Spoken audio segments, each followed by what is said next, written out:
Caruana is incredulous.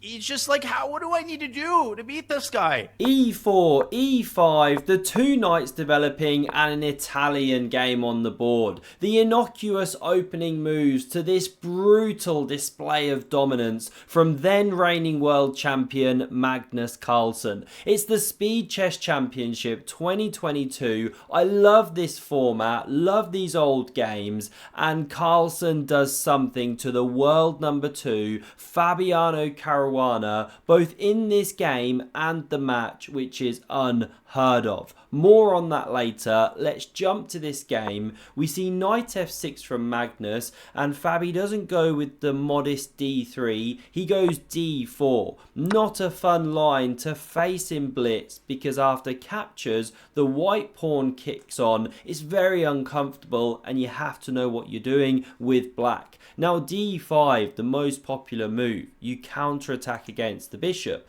but Magnus goes knight e4, loves himself a sideline, right? Now we get queen e2 from Fabi. The knight therefore goes to c5, castles, and just for good measure, Magnus moves the same piece again. That's the 4th time in the opening. You're not supposed to move it that many times, right? Although this is somewhat opening theory. Fabi now gives up the bishop pair. Why does he do so? Well, the knight was protecting the extra pawn. Fabi's got to win it back. He starts with rook d1, and now bishop e7, order of the day, right? But Magnus goes b6. This is a risky way to play. Swiss cheese on the light squares, not developing your king side here. We see bishop e3, pin and win, baby. You can't take that bishop yet. Magnus goes bishop c5, but after c3, bishop b7, captures, Fabi winning back his pawn with interest.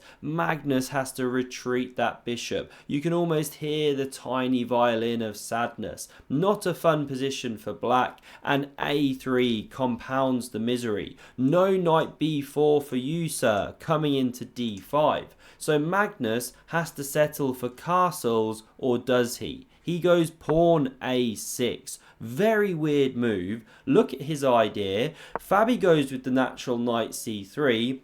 And now knight a7. Where the hell is Magnus headed with this one? Sure, you open the sniper, but knights on the rim are dim. Let me know of any other phrases you know around that one, right? And now Fabi really takes the bull by the horns. He's already down in the match. He's fed up with Magnus's dominant display. He wants to steamroll through the centre here, and he goes for it with d5.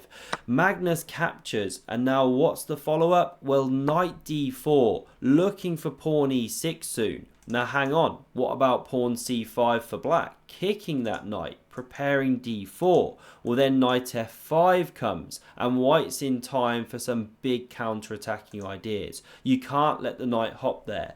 So that's why g6 from Magnus. e6 now on the board, taking a tin opener to that black king side. How is Magnus going to wiggle out of this one? Well, he castles first. We get bishop h6, and now what would you play here?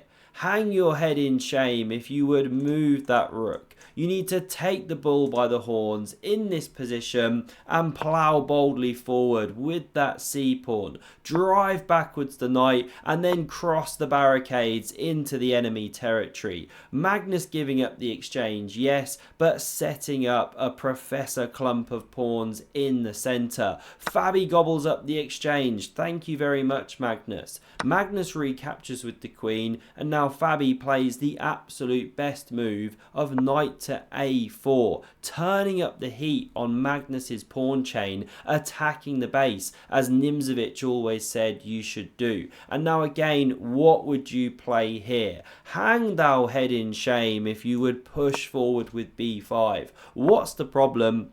Well, the knight hops in. Rook hit. It moves.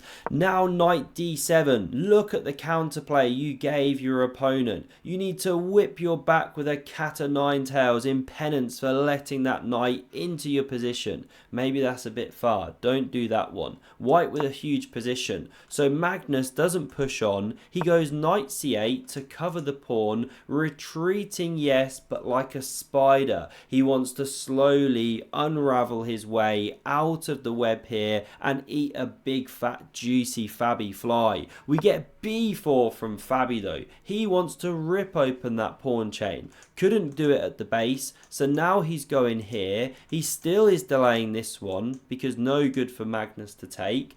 We get bishop d5, excellent move, centralizing. Fabi now takes with check. Queen recaptures played, and now there are different ways to go. Fabi starts with taking the pawn first. Look at those two powerful ones coming down like space invaders. Huge compensation for the exchange, having a pawn and the bishop pair and the central space. And knight e5 was the best move here. But Fabi plays the very natural rook a to c1, targeting this pawn. If it pushes, then d4 drops. But Magnus, on fire, of course he finds the best move, slams down bishop b3. Look at that bishop like a seesaw, chopping Fabi to bits. What to do? You have to save the knight on the rim or you're losing a piece if you save the rook. So Fabi takes on c5.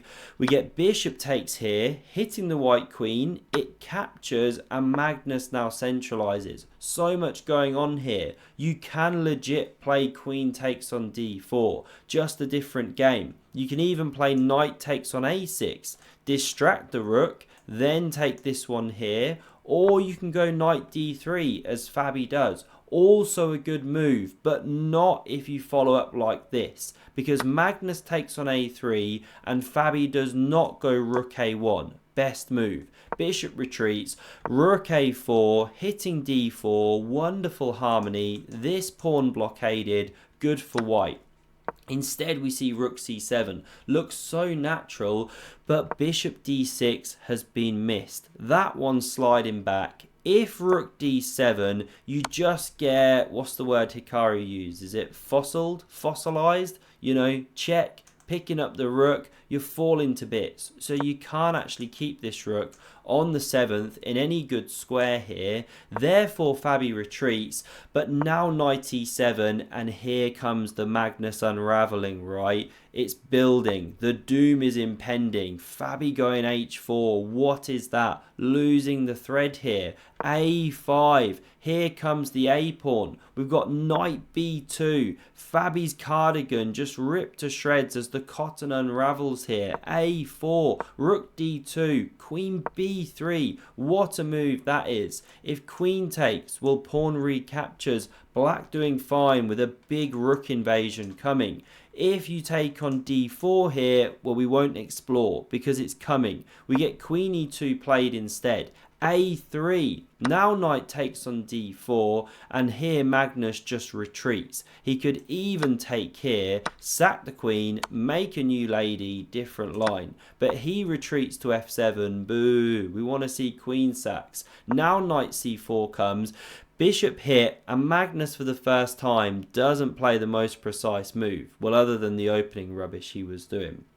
He should go bishop f4, keeps an eye especially on e5, but bishop b4 played, and it allows an immediate knight e5, which is favourable for white. Still complex level, but a better move. Rook a2, however, played. Looks natural, but it's a bit too passive for what the position requires. Knight d5 comes, a critical tempo, because the knight's headed to c3. How do you prevent it? If knight b5, I don't know. I didn't explore it. We can check that out in the comments. But knight e5 was played, hits the queen on f7. Now knight c3 comes, Magnus goes to Forktown, population Fabi, and we see this exchange of queens with check. White forced to recapture, goes with the knight to keep the pawn blockaded. King takes here, g3, king e6. Fabi is moribund. Look at the state of that a pawn. In comes Carlsen's monarch here. The doom is impending. And after knight e1, does anyone want to see a horrendous finish for white? There's a chess notation joke. Shout out to the email I got yesterday. I think it was Stephen. Sorry, I forget your name. Who made a shirt on the 91 anyone pun. Love to see it. Magnus smashes off that knight with bishop takes on e1 here, and he smokes Caruana's ruined pieces upon the castle floor. Caruana is incredulous. He's just like, what do I need to do to beat this guy? Fabi resigns because if captures, here comes the king. What to do? Drive back the cannon, promote the pawn. That is game over. Absolute domination by Magnus Carlsen during this quarter-final. This was the final score on screen. Have you ever seen a world number 2 ripped limb from limb to that extent? I hope you enjoyed. Smash subscribe if you did, and check out the video on screen for another epic game of chess. Thanks a lot and see you soon.